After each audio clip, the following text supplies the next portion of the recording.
Hi guys, and welcome to a new video of the T238 Mosfet. This one is a new type of review for the V2 Bluetooth version. It's an entirely new Mosfet. They pretty much redesigned the entire Mosfet actually.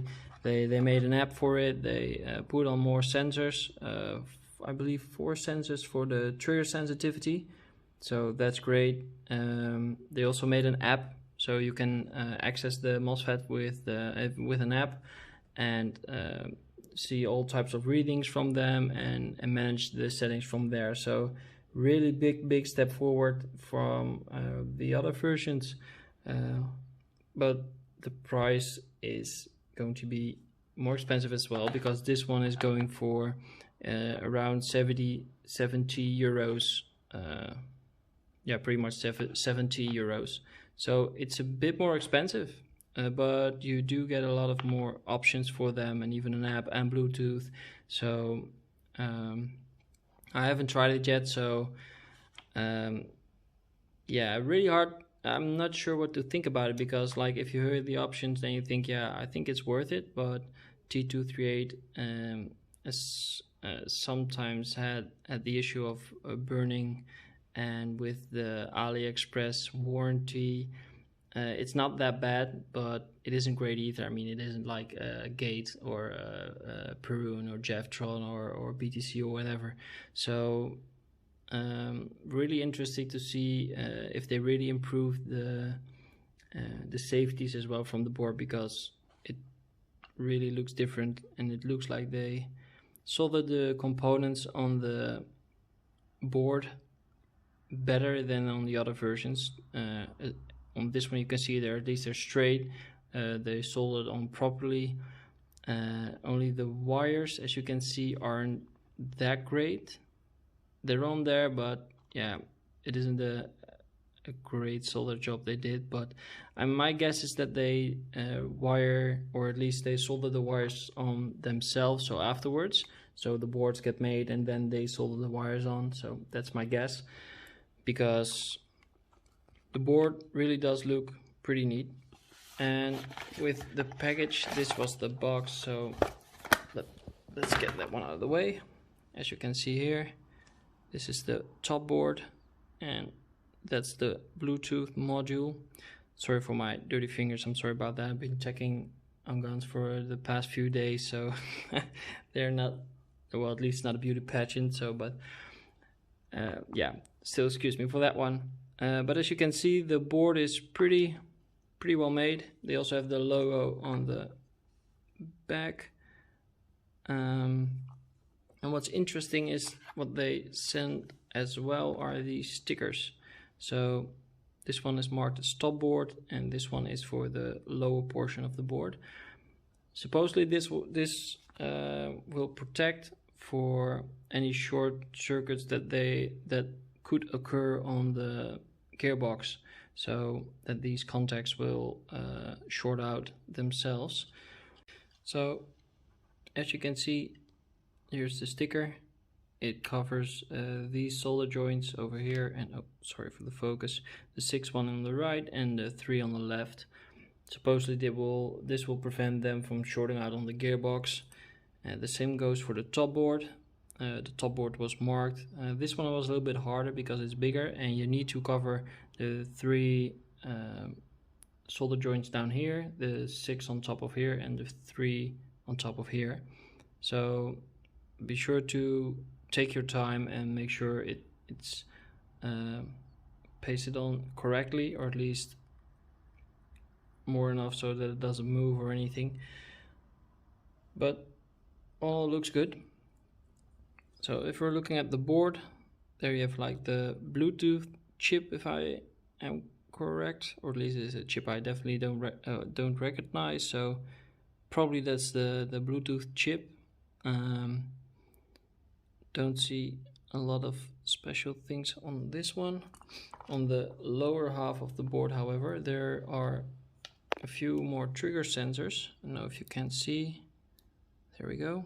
There are now, I thought there were 4, but there are 5 trigger sensors behind this wire, going to adjust the position of this wire when I install them in the gearbox.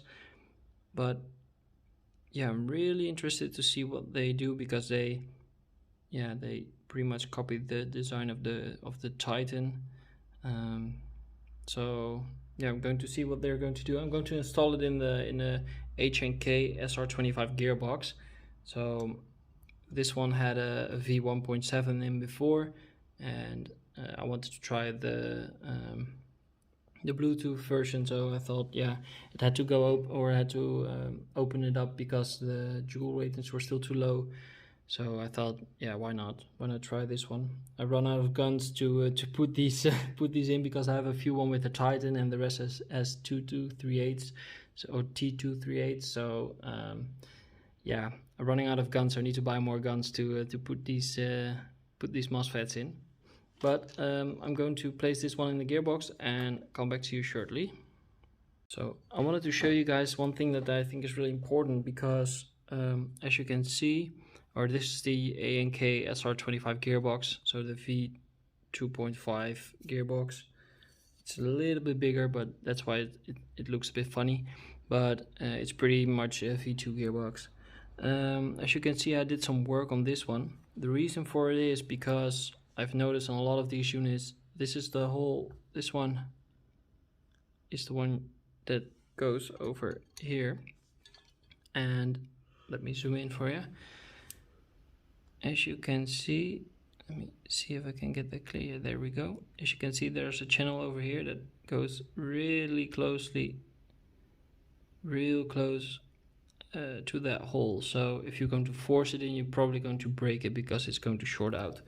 So it's really important that you modify the gearbox and not the T238. Oh, sorry.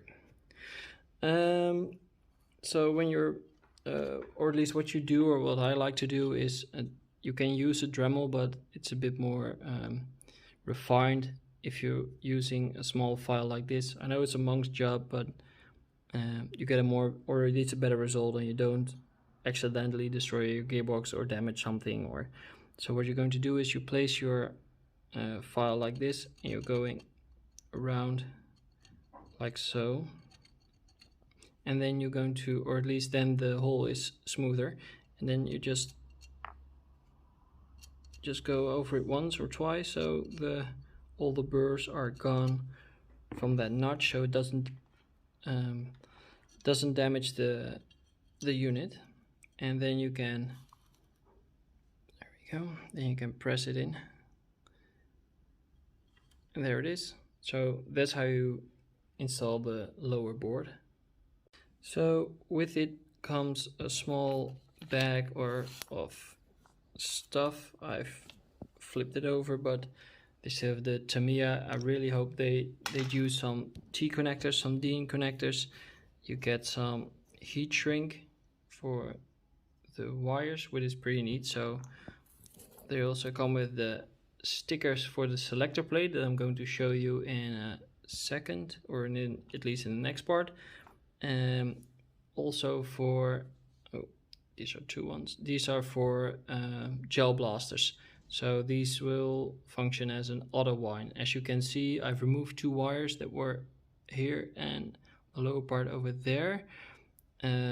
Those are for gel blasters to wind the mag up. So for airsoft, they're useless. They also come with an extra set of motor connectors, so that's pretty sweet. I did find them a bit brittle, because if you usually you fold them like this, you can do it like once or twice, and then they break. So they're not really that strong. So usually, I usually throw them out, but they're okay to use. You can use them if you don't mess with it too much. Like, I open up the gearbox pretty often, because yeah, it's as a hobby as well as a job. So like this, I mean, I'm opening a gearbox, and then I'm going to install just a new T238 in it, but it was fine before. So what also is in there, what's really important, is this washer. It's a rubber washer, and you're going to use the small screw that, oh, sorry, get that into focus. Use the small screw from your trigger contacts, or from your old trigger trolley or trigger unit, whatever. I'm going to screw that in here with the washer in between, just so it doesn't damage the gearbox. I mean, it's really important to do so. I usually use other washers, but these work fine as well. This is what you get, so I recommend just using these. Even with the gate Titan, for instance, like gate doesn't, or your warranty is void if you don't use that washer. I mean, it's really important because if you tighten the screw, you could potentially or probably will damage the board. So it's really important to use that washer. It's a silicone, I think it's silicone washer, so definitely recommend using that one. So now I'm going to wire in the wires in this gearbox, and I'll show you in a bit. So as you can see, I've wired the wires in the gearbox, and here are the trigger sensors. There are 5 of them. I've wired this one a little bit downward so it doesn't interfere with the sensors. Also, one of the things that I personally like to do, you can do it like whatever you want, but what I usually do is, like, you have the thinnest red wire that's below here, you can see it over here. I run that one first, and then it goes to, or at least it bundles here with the motor positive, and then I go with the negative for the battery. And what I do is, as you can see, these are the red ones, and then this one comes. Usually you top this one on, or you put this one on top, but because it's lower here, I'd like to do, or at least I lift this one up, then I place it just below that one, and then I put this one over it.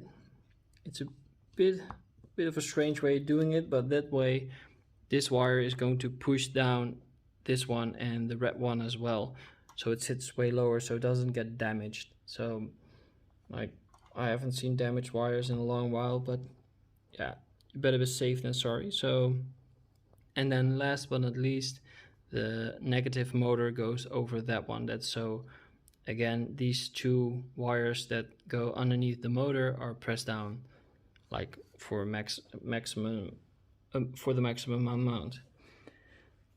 So that's the board installed with the wires.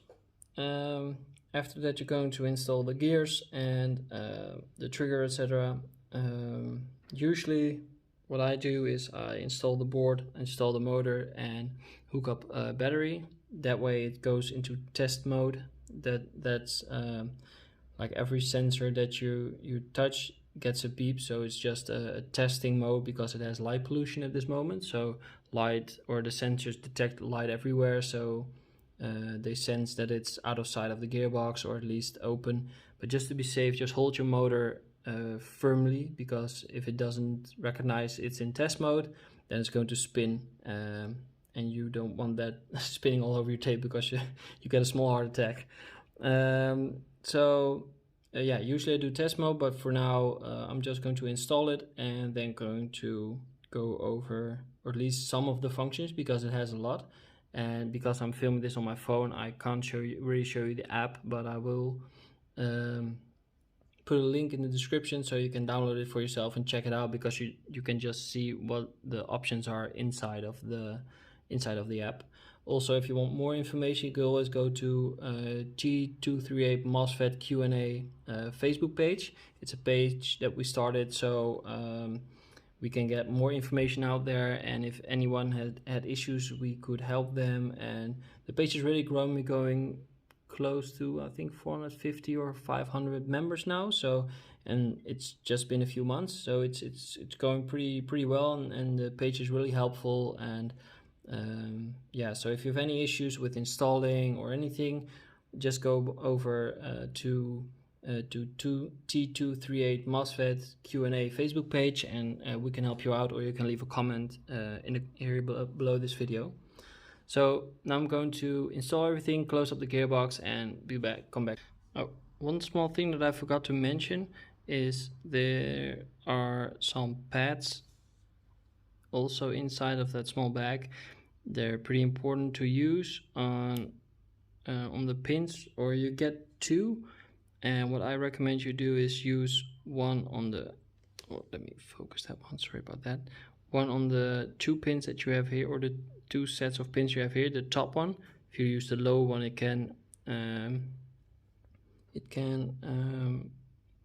get in the way of your trigger. And also put one down there. That way the sensor, or this sensor, the sector gear sensor, stays a bit higher. That's pretty much the rule that these pads have, that the board doesn't sit too low, so the sensor gets destroyed by the sector gear. So yeah, that's one thing that's really important to do. So just press them carefully on the pins, and then place the board on the connectors and just press, and that's it. So I fitted the Mosfet inside the gearbox. I've installed a different grip on this one because I'm using well, this PSG1 lookalike sniper grip, and it's a pain in the ass to get correctly on the gearbox. So it doesn't sound perfectly, but it's good enough. So when you plug in the battery, or you get a confirming beep, like so. So that means that it's connected, and then you can, and this is when you put it on safe or semi-safe. This is semi.